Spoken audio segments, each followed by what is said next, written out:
Here's a chart example which I think proves the point we're trying to make quite clearly.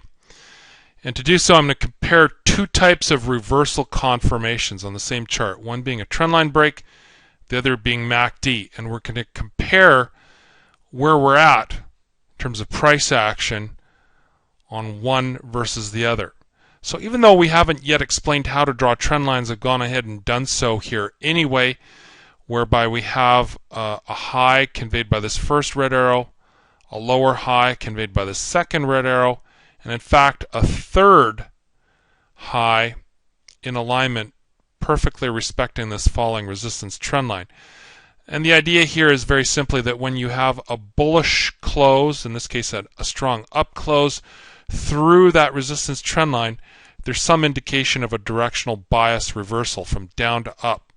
And that happens by the close of the breakout bar, which means the open of the very next, giving us the bullish bias, just based on the trend line break that I'm pointing to here.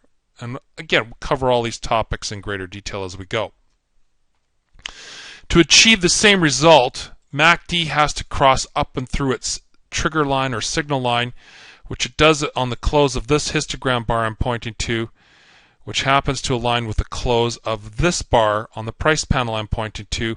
In other words, the open of this bar. We've got a bullish reading on MACD confirmed, but look what happens. It's too late in the game. Price is almost at an interim top, and then it starts chopping around, at the very least making it, for a while anyway, for a period of a couple of days, a difficult trade. Again, at best, at worst, there might have been a stop trigger here. So all things being equal, I would rather have the directional bias confirmed on the open of this bar than on the open of the next. And it's the difference in timing between a trendline break shown here and a lagging crossover reading on MACD shown below, which makes that difference between a good trade and a bad trade. Granted, this is a somewhat cherry-picked example to prove a point, and there will be plenty of exceptions where a premature trendline break perhaps was belied by an indicator that didn't confirm it, but nothing works the same way 100% of the time in trading. We always have to deal with a balance of probabilities. And I can tell you, having studied this issue over a period of thousands of chart examples and many years, it is definitely, in my mind at least, a truism that more often than not, trendline analysis, in this case showing a directional reversal, will be more effectively and timely indicated by a trendline break itself as compared to an indicator crossover. And again, I'm not trying to pick on MACD, it's just an example of a popular off-the-shelf indicator.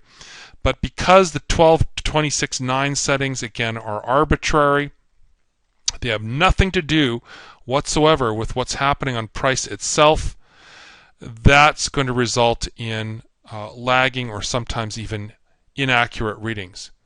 Price is always more accurate than anything else, and that is often conveyed by trendline analysis as shown in this chart example.